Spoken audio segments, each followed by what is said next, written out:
So I've actually turned off something in the graphical settings because these things glow very brightly if it's on, and it's very, very difficult to read anything that they're saying. For example, if we go in here with that graphic setting off, this stuff is fairly simplistic to read.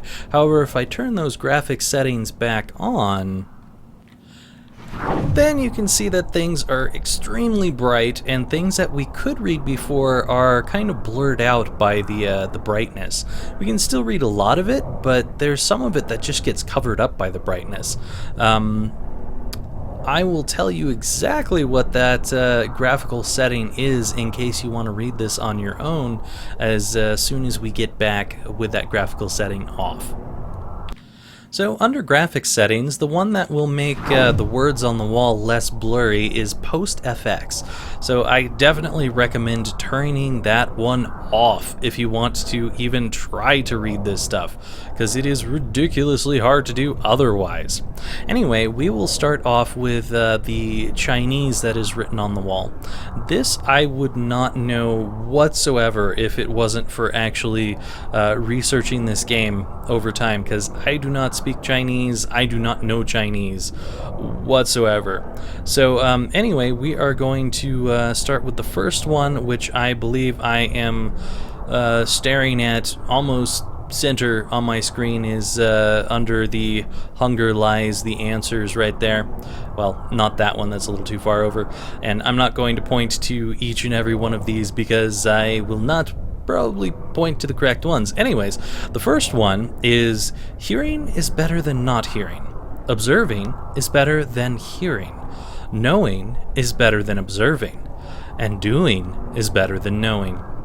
So basically this is talking about the knowledge that Altair is building up over time, in my opinion, where he's heard things that he didn't hear at first, because at first he didn't want to listen to anything, and then he started observing the environment to become a better assassin once again, and then once he had observed, he started to know, and finally he became someone who could do what he should be doing.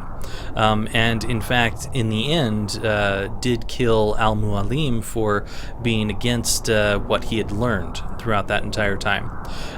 The next one, which is very related to what I was just talking about, is you reap what you sow. So throughout the game, we have Altair learning all these things because of Al-Mualim.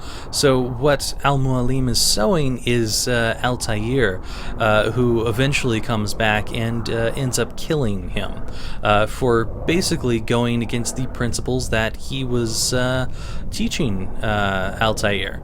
So, you know, if you tell someone that these are the principles that you should be following and then you don't follow those, then you're kind of screwing yourself over, especially when you're training an assassin.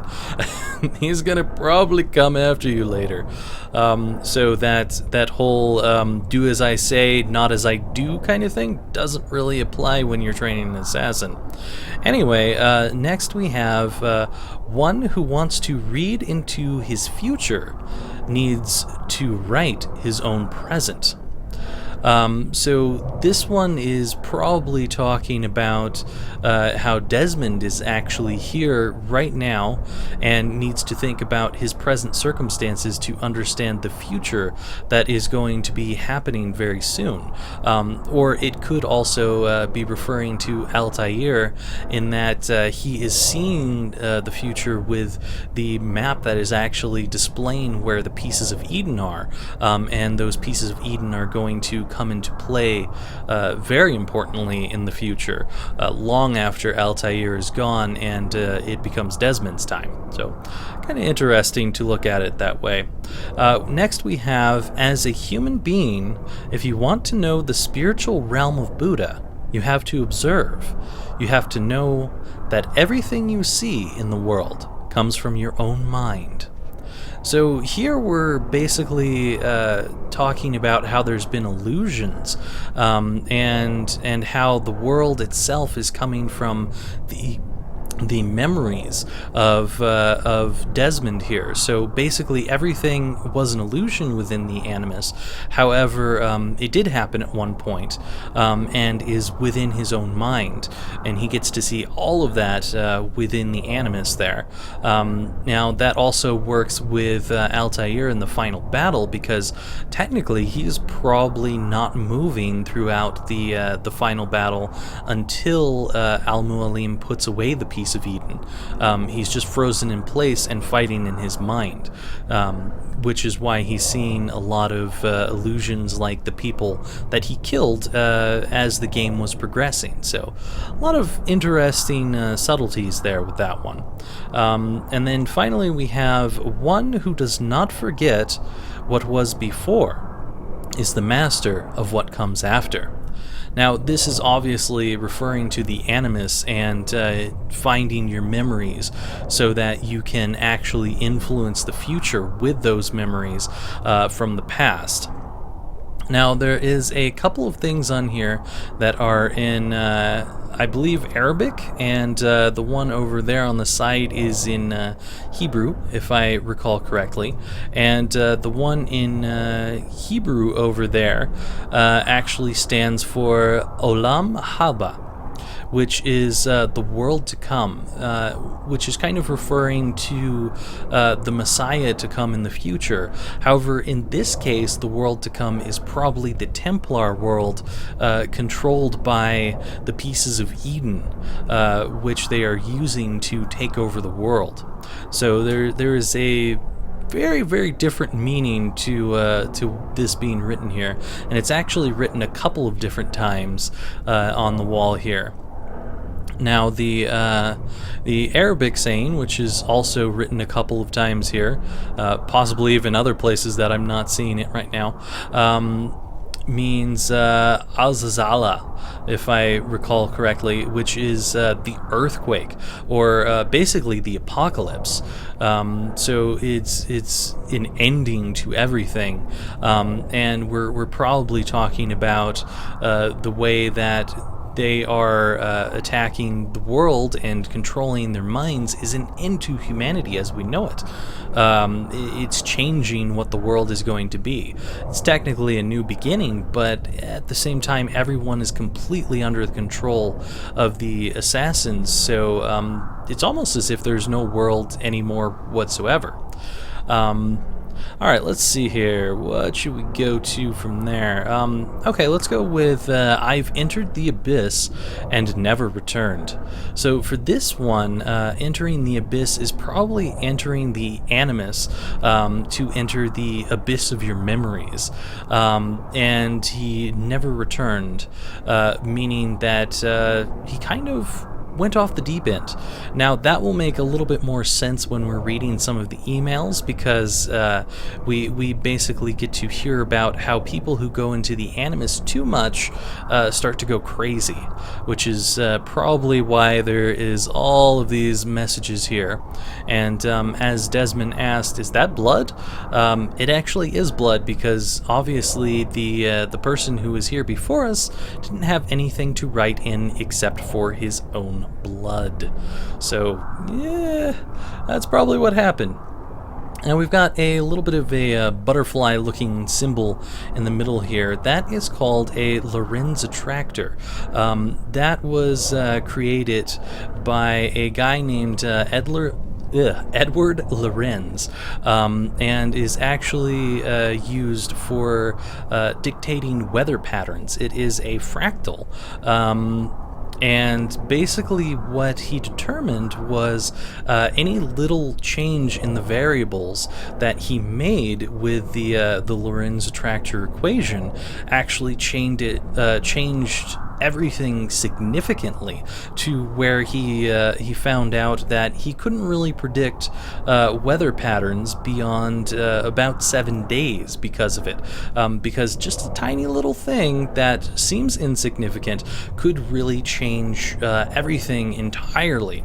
Now, This is called the butterfly effect and is often explained as a butterfly flapping its wings in one part of the world and causing a hurricane or a tidal wave or a tornado in the other part of the world.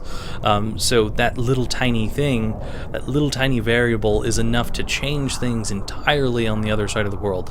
Now, obviously, that's kind of a ridiculous thing to think about as a variable and probably isn't the cause of it.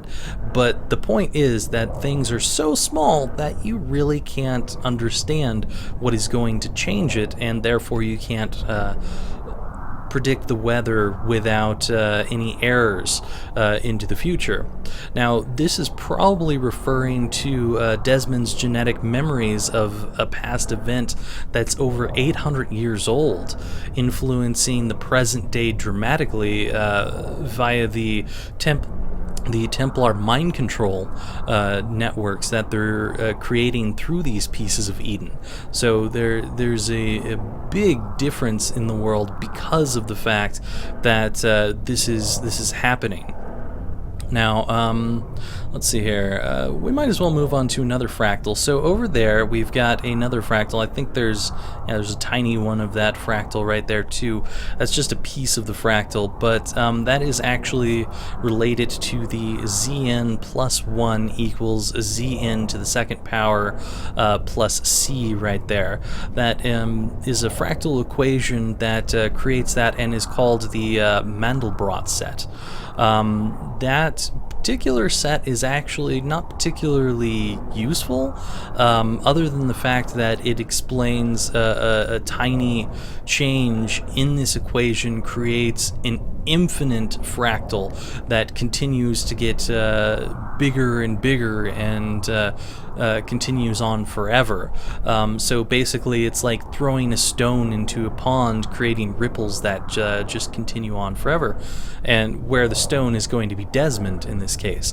Now, that could also refer to the fact that fractals, not this specific fractal, nor the butterfly effect fractal over here, the Lorenz attractor, but a different fractal altogether is used for creating cell phone antennas.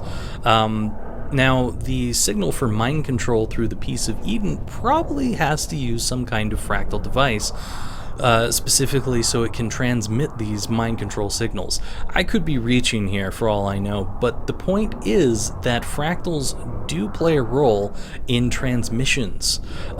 So it is entirely possible the reason we've got not one but two fractals here is because we are kind of referencing the fact that those actually have a major influence on how you do communications. If we didn't have fractals, we wouldn't have cell phones today. So very, very important thing to the world today. Now, you may have also seen this 2213 in a couple of different places. That 2213 is likely referring to Revelations 2213 in the Christian Bible. Now, Revelations 22:13 states, "I am the Alpha and the Omega." You might kind of remember this one from Fallout 3, except it was a slightly different Revelations one. The first and the last, the beginning and the end. Now, this may refer to the Templars starting a new age with their mind control reign here, but it isn't really clear if that is what they're talking about. It could also be talking about the fact that these verses are talking about the power of God in general and how he's the beginning and the end, and they want to become God. So this could be talking about how they want to have power over the entire earth with this particular verse here. So it could be a number of things. Now, also, you'll notice that there are these symbols here right there, which is that's Omega. Now, there doesn't really seem to be any alpha anywhere around here. That symbol in the middle, which is kind of a dot kind of looks like it might be an A, kind of looks like it might be an alpha, but honestly looks more like an O, which would mean it would be Omicron rather than alpha. So I don't know if they were trying to make an A there or not, but the fact that it almost seems like there is only the omega symbols around here, or ohm symbols for those engineers out there watching this, it kind of makes it sound like it's saying there's an end to all humanity as we know it, rather than a new beginning, as if it just is completely an end. There's nothing to be seen after that. Of course, it could also mean the end of the Assassin Order, because the Templars are going to probably hunt down and kill anyone who is not affected by these mind control devices.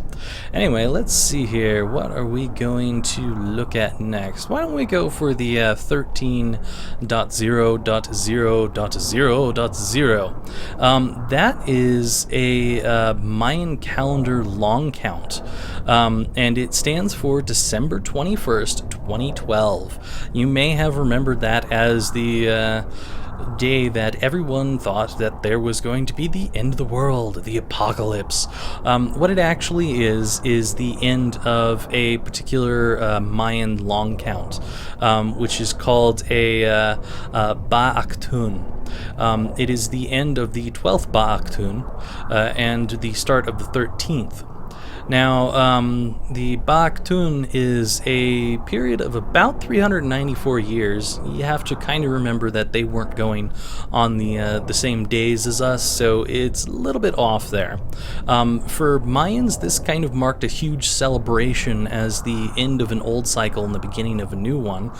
For our popular culture, we obviously thought it was the apocalypse, and, you know, while it technically means it's the death of an age, it doesn't really mean that it's the end.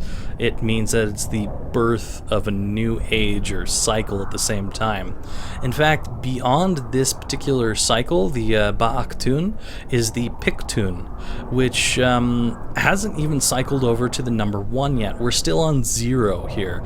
The number 1, or the second Piktun, is set to occur October 13th, 4772. Sadly, I won't be around for that new apocalyptic BS fest that's probably going to happen then, but that's probably a good thing, because it would just be more ridiculousness.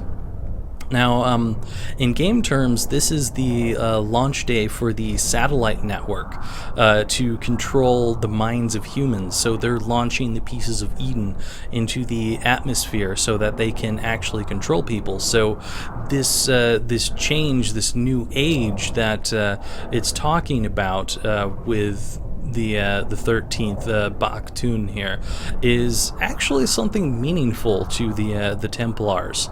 So very interesting.